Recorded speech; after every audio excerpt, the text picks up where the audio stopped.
Do you want to become a permanent part of the channel? Well, now you can check out the Alliteration Gaming Patreon. Here, you're going to find different tiers that all let you get involved in my videos, as well as provide you some shoutouts, exclusive Discord access, and the ability to see my content early and ad-free. And if you're new here, you're going to need an account on the UGN site to sign up for events, locate stores, and of course, accrue points to redeem for free cards in the mail. Signing up with my exclusive referral code Alliteration is going to start you off with 50 bonus points, as well as support my work in the process. Regardless of how you help me out, thanks so much. I really appreciate your support. Now let's get on to the video. Good evening, my dear viewers, and welcome to another Alliteration gaming video. My name's Levi, and we're going to be doing a little bit of commentary this time. One of my patrons, Josh, has sent me in some gameplay of himself and a rival that we're going to do a little bit of a play-by-play on. So we got Josh on the left here rocking a Fire Shigaraki 1 deck. This is a deck that we worked on together in a previous build. He may have made some changes from here on out, may have not, who knows. Regardless, certainly conceptually, I know what this deck is doing. We're throwing massive Furies, we're Prominence burning the heck out of them, we got a bunch of speed, it's going to be crazy daisy. On the other hand, though, we have a character who has, as of this recent RLE, actually gotten quite a lot of traction. That's Eraserhead 2. However, it looks like this is a Void Eraser list, and I have to imagine it's going to be a pretty traditional Void kick build with some of the moves that we've checked there so far. So a big thing here is that we don't have any audio for this gameplay, unfortunately.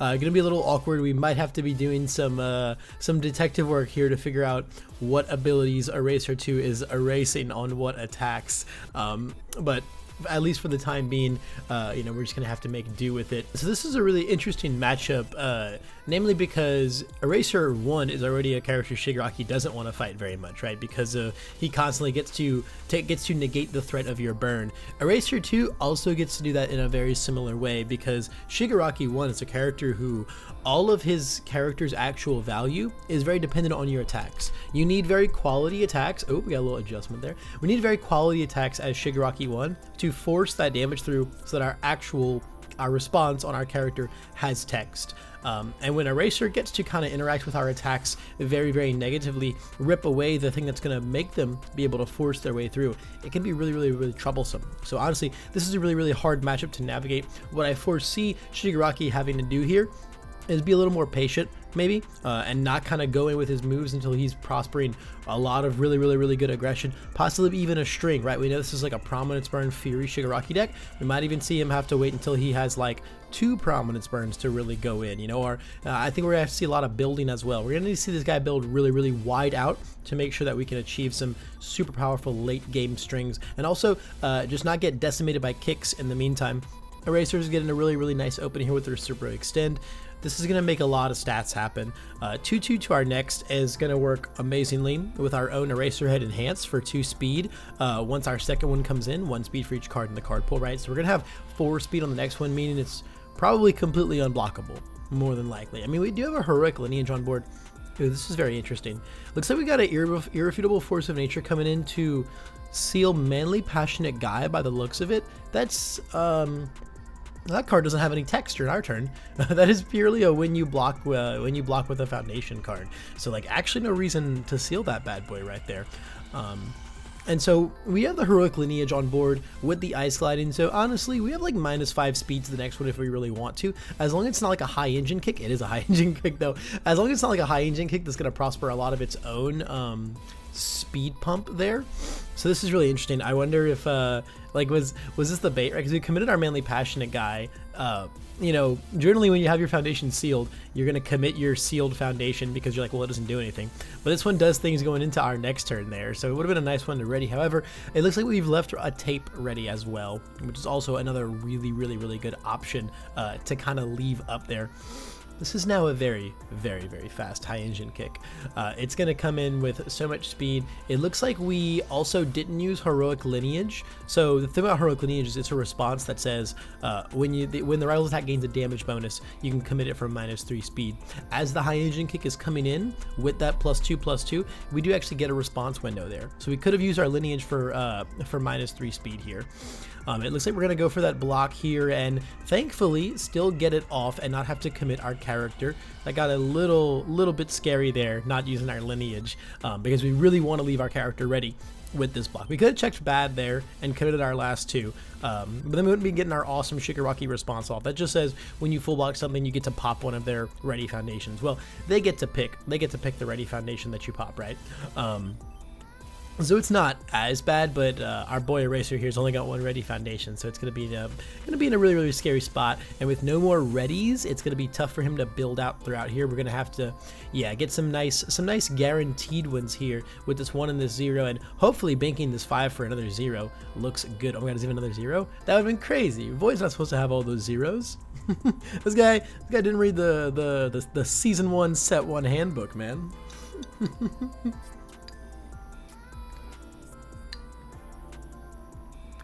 So going into Shigaraki's turn here, I mean, we got 5 ready foundations, man. Our rival is like fairly committed out. They really don't have ways to interact with us. They have a gotcha. That's it.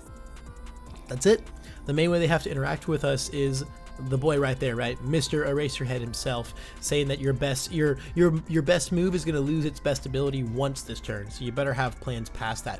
Ooh, Seizing the Advantage is really nice here. I mean, Seizing the Advantage is always really nice, but what's going to be even nicer about this is the 2 speed. The 2 speed is so big in Shigaraki. Controlling their board is relevant when they have like really good speed reduction pieces.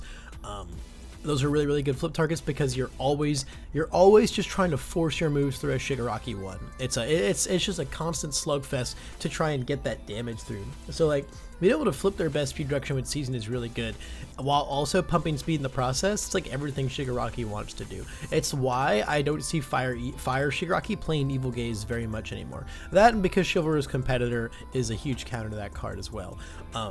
But this is just fantastic. Now we got a stun grenade coming in at a base 6 speed, and it looks like, are we seeing an Eraserhead response here? Doesn't look like it. I think Eraserhead response here would be pretty massive. Stopping the rival from being able to rip an attack off the top 3 is pretty big. Like, stun grenade sure is like the most vanilla card in the world if it doesn't do that. But it doesn't look like it's coming in here. At least we have a little bit of stun protection as well. We have the gotcha on board, so it effectively doesn't have stun 1 this attack if we plan on blocking it, which we don't want to take 9, so Eraserhead probably wants to block this, but oh. Alright, so we got the Eraser commit here coming in.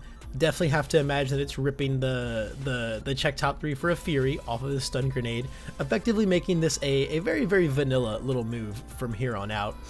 But it's still a 6 speed stun 1. We're going to stun 1 and -1 speed with the gotcha, so it's going to be like a 5 speed now, which is still fine. This is going to force a block and possibly force some resources, and more importantly, almost definitely make Shigaraki's next move unblockable with the resources that Eraser's got available to him. So I think we're gonna see some burn damage get through on this one. We also have Ice Gliding if we want to use it aggressively. Ooh, this is a super aggressive Ice Gliding use. I mean, I don't hate that. It definitely makes the math a little more intensive here. At a 6 speed move now, you have to have a +1 and check well. Like, you're at the upper echelon of how you can block this move now. You need the most common best block mod. Obviously +0s exist, but probably not in this Eraserhead deck. You need the best block mod, and you need the best check as well on like the normal spectrum of block mods and checks. You know, no +0s and no 6s involved. We've also got the press conference line and wait there. I think if we see a press conference activation here, that's when things will get really dicey. But it looks like we're opting just to actually take this stun grenade on the chin. It looks like we think that we can block a next one, which, given that Shigaraki didn't press conference, I don't think there is a next one coming. Especially now that we've gotten our burn through, we really have no reason to continue here and possibly commit out our good defensive pieces.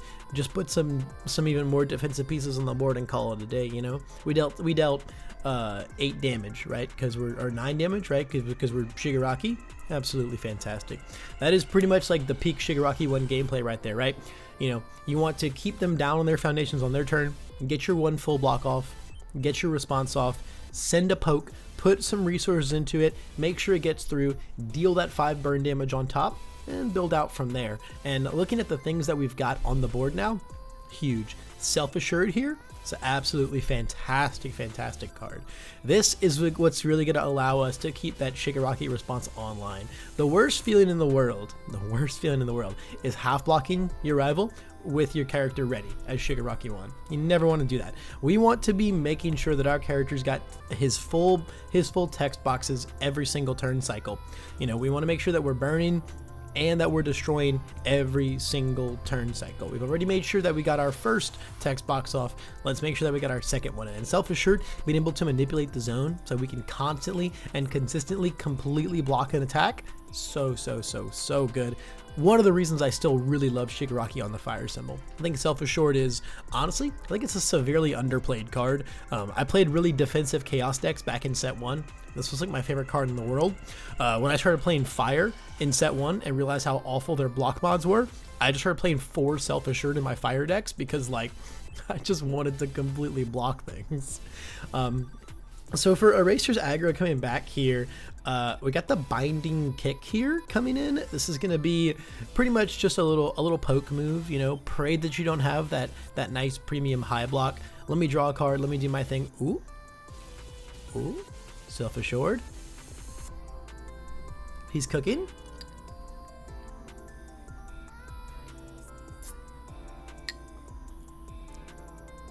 So this is getting super blocked now. No ifs, ands, or buts about it. Which, I mean, it feels okay as Eraser. We put some resources into it, right? It's got 1 speed from our character. It's got 1 speed from the easily excited. It says on hit, draw a card. We're not letting that happen. And we flipped one of our things now. So if we do get full blocked here and the Shigaraki response comes in, we have this handy dandy face down to destroy. So we're not like losing so much of the value out of our stage here.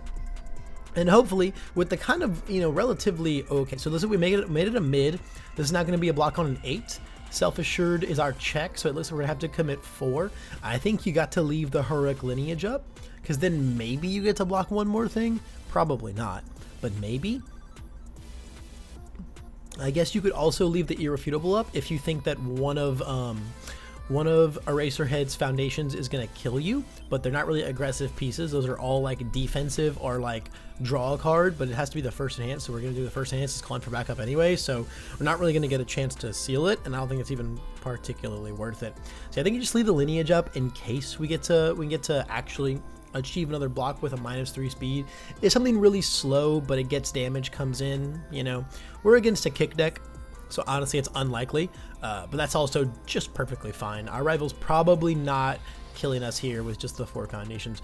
Reciprocal Burst on a 6. This is very, very gutsy. This is a very, very, very gutsy move, but hey, we got to get some damage through, right? So this is going to be, I mean, we've only got 1 momentum, so it's not going to be too scary.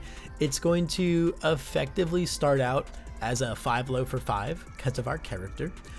We don't need to EX it, so we could also just pitch that 1 momentum for what, 2 damage. You know, there it's not bad. It's not bad by any means. Looks like it's 6 speed. Okay, yeah, because we stunned 1 and respond for a speed. Okay, so then we can change that momentum for 4 damage now on it. I'm sorry, for 3 damage. That seems fine. Just gonna be a nice little 8 damage, a little 8 damage dunk. I got no qualms with that. You know, we're probably getting burned again next turn unless we can build out really well from here. So I think that Eraserhead's got to take all the lines he can take in order to kind of even out the damage discrepancies here. Because if we get burned again next turn, you know, we're going to be at like 10 or less, and then after that, we pretty much can't really get hit again for the most part. You know, we're going to fall into the danger zone really quickly. He's continuing? Holy cow. Yeah, I don't... Oh man, that's really rough there. That's really rough there. I don't know if I would have played that attack. I would have tried to build from here on out and be happy with the damage I got. The burst was already gutsy because if we check a 3 on the burst, it would have been super duper bad if we check a 3 on the burst. But the check a 3 punishment comes in here, and I mean, this is perfect. This is perfect. Shigaraki might be able to end the game next turn, to be honest. You know, if you factor in the burn, our rival's effectively at 13 health. And if they're almost completely committed out, 13's not hard to do. When you're the fire symbol Fury package, like that's just not hard to do. Like I think a single prominence burn and any other move could like easily make that happen. So much burn damage. It's possible that maybe Eraser just got like a little hand screwed. Maybe he just drew like all attacks, but if we were really that unhappy about the state of our hand, I mean, is that really true? Because we didn't even use our call in for backup, right? We didn't even use our call in for backup. So we're gonna try to get a couple builds here. Unfortunately, the 3 on the resistance gonna result in only 1 ready foundation.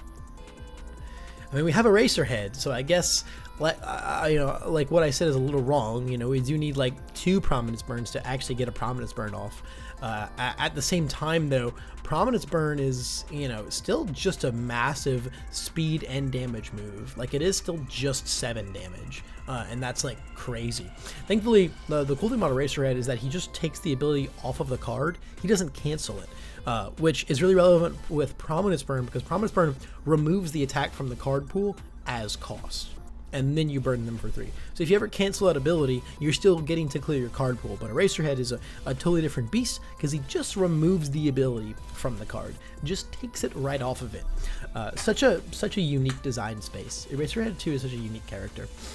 But man, with only 1 ready resource, it's gonna be really, really hard. Eraser really needs to pray that Shigaraki just does not draw particularly well here at all. Really needs to not find the moves here. And like, honestly, even if this just ended up being a defensive turn, I don't know how bad of a spot that's puts Shigaraki in. Sure, Eraserhead is a kick deck with 2 momentum, but not a very large stage. It is hard to string with a stage like that, unless you just go on like a check 5s, take lives, excel kick type of turn, you know, because like we don't really need to find the damage anymore. Shigaraki's at low health, but opening with an ignited arrow is pretty much the best thing you could ask for here. It's pretty much the best thing you could ask for here. Literally just saying you can just, you know, take your 9 right now, and then hope you can keep your 9 health up for the rest of the turn, or you can just give me another attack, and it might just be the one that kills you. Okay, so we do have the high block here. It's gonna be on a 6 though. We gotta check a 5 here. Beautiful. No, sorry, it's on a 5. It's on a 5. Ignited Arrow sure is a 2-speed move. So on a 5, which is really, really good, and more importantly, Hardened Response may be relevant here. -2 damage to the rival's next attack after blocking with it. It's pretty darn good. It's pretty darn good. At the same time, though, we're gonna get to go and find a new attack off the top, and if we go in, ooh, okay, we got for ourselves our Rapid Punches. This is gonna be a really annoying move. This is a base 5-speed move with its own response factored in, and the quick to act is online as well for +1 speed to all of our moves, so it's gonna be a little rough to stop this one. I don't think we will. And ooh, I love this. So you don't want to play the Rapid Punches next, simply because it's gonna come with -2 damage. We already know our rival can't block it. We want to get the most out of that. So why not play one that they're actually a little more interested in interacting with, especially one that's going to clear our card pool potentially. The big thing here is, are we going to see that Eraser Response come in? In its current state, it's like pretty unblockable, more than likely, even without the speed enhance. So you really only have one decision to make, and is that, are you going to remove with Eraserhead the enhance to clear a card pool of a Fury attack, remove a Fury attack, and burn the rival for 3? I think there's not going to be a better enhance to remove right here. I think that's the route you have to go on this one right here. Like, the speed enhance is kind of irrelevant. I don't think that we get to block anything anyway with the quick to act online. It's kind of just the only one that's really worth stopping here. Yeah, you've got to get that Eraserhead commit. You've got to get that Eraserhead commit in here. Really cannot allow Shigaraki to clear the card pool right now, and to just get that free 3 burn on you when they're about to hit us for, what, 12? 7 from the Prominence burn, and then 5 from the actual Shigaraki burn. Yeah, I don't think we're allowed to go much lower. That 3 health can make all the difference in whether or not like the next attack kills us. Or rather, sorry, it'll be 10 because the Hardened Response is in play for -2. So it looks like we're going to get the enhance off. We're going to remove. We're going to get some speed on this bad boy. So this one, I mean, at 4 speed, there were like miracle scenarios where it could be blocked, right? If we have like a +1 and we check a 5, it certainly could be. So it's still like no reason not to do it. Or actually, the quick attack's gonna come in anyway, so it was pretty unblockable from the get-go. But you don't know, we don't know what the next one is, right? So we want to make sure the next one's pretty unblockable too. If there's something else besides the rapid punches in hand, maybe something like a stun grenade or something like that, we want to make sure that we're keeping all of these moves super duper unblockable. So currently, this is a 7 high for 5. Flipping the press conference, are you going to show me the rapid punches? No, you're going to show me a second prominence burn. What do we say? What do we say, folks? What do we say? Going to show me a second prominence burn to seal this deal with. I think that might be game. I think if we just check well, it would be game.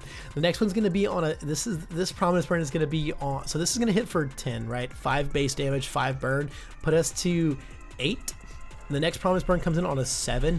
Even if we check a 3, we can commit 4 of our resources for 4, 5, 6, 7. Then we should be able to just remove for a 3 burn. Remove for a 3 burn, put our rival to 5, and with +2 speed on the next, and this next prominence burn's own +2 speed enhance, this is going to be an 8 high for 7. An 8 high for 7, I think, is going to be the most unblockable thing in the world. Yep, this is on a 7. We're going to check a 3. We commit everything but the quick to act, I guess. Quick to act or the ice gliding. +1 speed is +1 speed. You know, in case there's like some, I don't know, maybe there's like, you know, some hidden tech sitting there somewhere. But I think for the most part, this is going to be a very, very, very lethal prominence burn. Prominence burn into prominence burn, man. Hot off the heels of the press conference, really, really helping make it all possible. Because 4, it's gonna be actually a 9 high. It's gonna be a 9 high with the quick to act remaining up because we have +2 speed from itself and +2 speed to our next one from the previous prominence burn. We're looking at our 1 card in hand, not feeling too fantastic about it. This prominence burn currently only a 7 damage move, but of course we're going to use that powerful enhance. Remove. You don't remove the other prominence burn. No, leave the prominence burn in the card pool. That's the cool one. That's the cool one. You need to flex on them. We got to keep the double prominence burns in the card pool. Gonna be a hot burn for 5. Currently a 6 speed move. I don't think that there's anything whatsoever that could be sitting in Eraser's hand that's gonna save him here. You know, a timely plus ultra block, I suppose, could be. Could it even be? Because what is it? Is it? No, yeah, it is just 7 damage. A timely plus ultra block could protect us here, but it looks like, yeah, we've got a prone to dry eyes in our hand, and unfortunately, blocking on an 11 here, as much as we wish it was possible, simply is not going to be possible, and that's going to wrap up that very, very, very sick victory for Josh. Both very, very, very cool decks. Eraserhead is a character that's seen a lot of traction lately with his recent performance in the RLE, but Shigaraki 1, even with as we get so many new Shigarakis in the game, just always going to be a fan favorite, and I'm really happy to see Josh absolutely taking lives with this super sick prominence burn deck. I am a huge prominence burn stan. Always happy to see it in any kind of list. Thank you so much for sending in this gameplay, Josh. And if you want to send in your own gameplay just like this, guys, you can check out my Patreon. Linked it down below in the description and in the pinned comments, where you're going to find that as well as all of my other video commission tiers. Until then, guys, thanks for watching, and I'll see you in the next one.